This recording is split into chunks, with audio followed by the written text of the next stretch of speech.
안녕하세요. 비컬맘스쿨 시청자 여러분, 랜선을 타고 여러분들의 집에 찾아가는 아주 특별한 선생님, 우리 집에 온 선생님입니다. 여러분의 집으로 찾아가는 산부인과 선생님, 그 두 번째 시간을 준비해봤는데요. 저는 맑은 생태교연구소 대표 송은미입니다. 지난번 예비맘이 조심해야 할 모든 것 잘 보셨나요? 오늘은 지난 방송에 이어서 장전우 원장님을 모시고 어떤 산부인과 어떤 선생님을 만나야 하는지 궁금해하실 텐데요. 오늘 방송 기대하셔도 좋을 것 같습니다. 그럼 시작해 볼까요? 네, 우리 장전우 원장님을 모시도록 하겠습니다.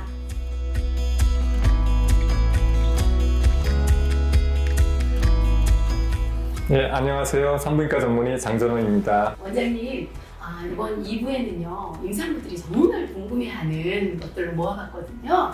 그래서 좋은 꿀팁 기대하겠습니다. 네, 알겠습니다. 오늘도 성심성의껏 제가 알고 있는 모든 것을 다 쏟아내겠습니다. 네, 그러면 시작하도록 하겠습니다. 규모는 작아도 내 마음을 편안하게 해주는 의사가 있는 병원. 의사는 마음이 안 들지만 시설이 잘 돼 있는 병원 중에 고민입니다. 어디를 골라야 될까요? 네, 객관적인 생각이라고 설명해 주시고요. 여러분들은 그냥 참고로만 하셨으면 좋겠습니다. 네. 보통 우리가 굿닥터, 좋은 의사라고 표현을 하잖아요. 좋은 의사가 환자 입장에서는 자기에게 설명을 잘해주고 공감해주고 이렇게 이런 의사를 좋은 의사로 생각하는 분들이 많고요. 같은 의사 입장에서는 실력이 좋고 아는 지식이 많아서 진단을 잘하고 수술을 잘하는 의사를 또 좋은 의사로 생각을 하고요. 물론 경영자 입장에서는 돈 많이 벌어주는 의사를 가장 좋은 의사를 생각할 수가 있습니다. 그런데 서로 자신에게 맞는 스타일이 있어요. 맞는 스타일이 있기 때문에 자기 스타일에 맞는 의사를 찾아보시는 게 좋거든요. 그래서 어떤 분들은 설명을 잘해주는 의사가 좋을 수도 있고요. 어떤 분들은 자기 얘기를 잘 들어주는 의사, 아까 얘기한 것처럼 맞을 수가 있는데 선택권은 산모에게 있습니다. 선택권은 산모에 있기 때문에 의사는 만일 산모를 선택한다는 건 진료 거부가 돼요. 진료 거부가 되기 때문에 선택권은 산모에게 있으니까 자기에게 맞는 의사 선생님을 선택하면 되는데요. 요새 출산 경험이 있는 자기랑 스타일이 비슷한 친구들의 도움을 많이 받을 수도 있고요.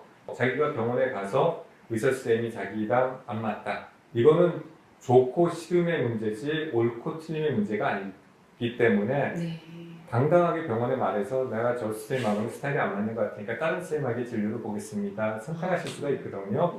그렇게 해서 임신 내내 10달 내내 진짜 자기에게 맞고 자기 스타일에 맞는 선생님하고 같이 진료를 봐야 태교도 잘 되고 순산하는 데 도움이 됩니다. 이제 아셨죠? 네. 자, 이제 첫 검진을 마친 예비맘입니다. 우선은 집 근처 병원에서 임신 확인을 했는데 좀 큰 병원으로 가는 게 좋을까요?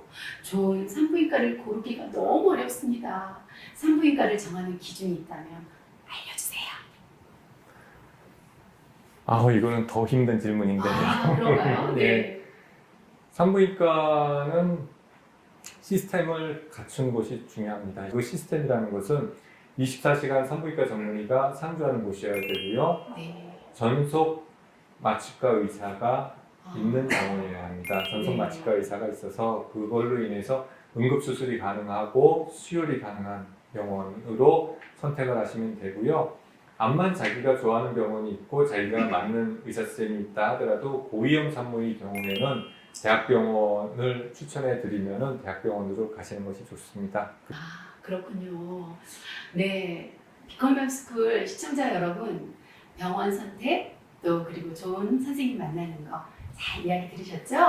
네, 이제 질문 또 들어가 보도록 하겠습니다. 원장님, 요새요 그 코식후과 관련된 질문이에요. 네, 코로나19에 대한 거죠. 막 12주가 된 예비맘인데 백신 접종을 해도 되는지 궁금해요.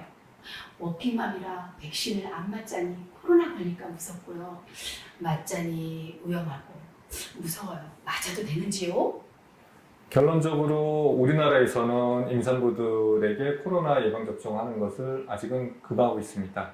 그런데 역설적으로 임산부는 코로나에 대해서 고위험군이에요. 네. 그러니까 고위험군, 고령도 고위험이지만 산모도 코로나19에 걸리게 되면 치료하는 데 문제가 있기 때문에 고위험군이어서 예방접종이 필요한 사람들이긴 하지만 아직 새로운 백신이고 새로운 질환이고 여기에 대한 백신 안전성에 대한 데이터가 부족하기 때문에 아직 우리나라에서는 임산부들에게 코로나 백신 예방접종을 금하고 있습니다. 그런데 외국에서는 지금 산모들에게 놔주는 나라들이 있거든요. 그러면서 데이터가 쌓이기 시작하면은 임산부들도 코로나 백신을 맞아야 될 일이 있을 수 있고요. 반대로 산모가 코로나 백신을 맞지 못하기 때문에 임신을 계획하시는 분들은 기회가 된다면 꼭 코로나 예방접종을 먼저 하고 예방접종을 한 후에 임신하는 거는 아무 문제가 안 돼요.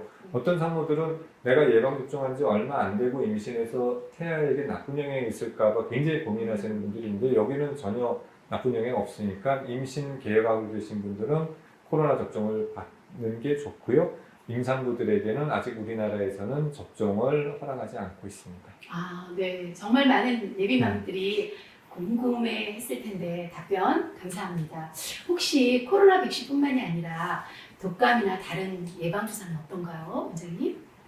임신 중에 맞을 수 없는 예방접종 중 하나가 풍진이거든요. 네. 그렇기 때문에 임신을 계획하시는 분들은 적어도 한 달 전에, 더 좋기는 석 달 전에 홍역, 볼고리, 풍진, MMR 백신을 맞고 풍진의 항체가 없는 분들은 맞고 계획 임신을 하는 것이 좋고요.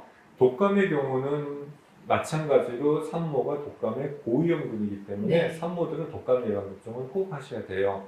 예전 같은 경우는 임신 3개월까지는 예방접종을 하지 말고 3개월 이후에 하라고 그랬는데 지금은 임신 전 기간에 걸쳐서 독감 백신을 안전하기 때문에 독감 백신을 맞게 하고요.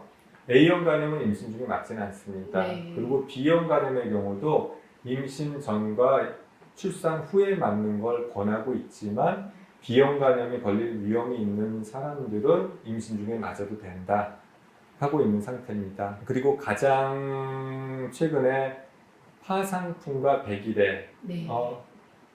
예방접종 많이들 물어보셔서 하는데 이 백일의 예방접종은 이제 임신 27주 이후에 36주까지 맞을 수가 있는데 네.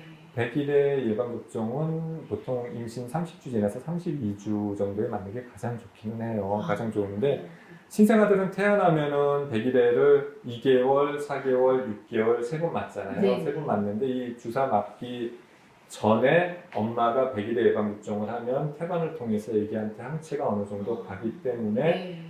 예방이 되거든요. 예방이 되기 때문에 백일회 예방접종은 32주경에 산모가 맞는 게 가장 좋고 산모는 맞으면 본인도 백일회가 예방되지만 항체를 아기한테 또 보내줄 수 있기 때문에 꼭 필요하고요. 아기를 접하는 아기를 키우는 분들이나 남편이나 할머니, 할아버지도 아기를 본다면 꼭 맞는 게 좋은데 예전에는 이 백일회 예방접종이 보통 5만 원 하거든요. 네. 5만 원 하는데 본인 맞고 남편 맞고. 맞고 할아버지 그렇죠. 할머니 맞고 하면은 비용이 너무 드는 거예요. 그래가지고 이게 너무 상술적으로 돈을 밝히는 것처럼 돼서 비용이 많이 나가니까 강하게 얘기를 못했는데 신생아가 아닌 경우에 백일회가 걸리면 좀 기침하는 정도로 끝나지만은 신생아가 백일회가 걸리게 되면 심한 기침으로 인해서 발작성 기침으로 인해서 사망에까지 이를 수가 있거든요. 그렇기 때문에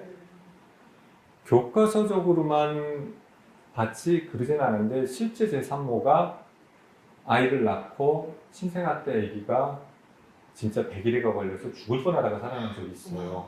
이걸 보니까 그때부터는 이게 돈이 문제가 아니구나. 백일회 예방접종 꼭 받으시라고 주의 있게. 예, 주의 있게 좀 더 강하게 네. 얘기할 수 있는 그런 계기가 있었는데요. 백일회 예방접종은 꼭 32주경에 챙겨서 맞기를 권해드립니다. 네, 뭐 코로나뿐만이 아니라 다른 예방 주사에 대해서도 친절하게 우리 장전호 원장님께서 말씀해 주셨습니다. 아, 하루빨리 코로나가 물러나서 그죠? 예비맘들의 걱정이 좀 덜했으면 좋겠습니다.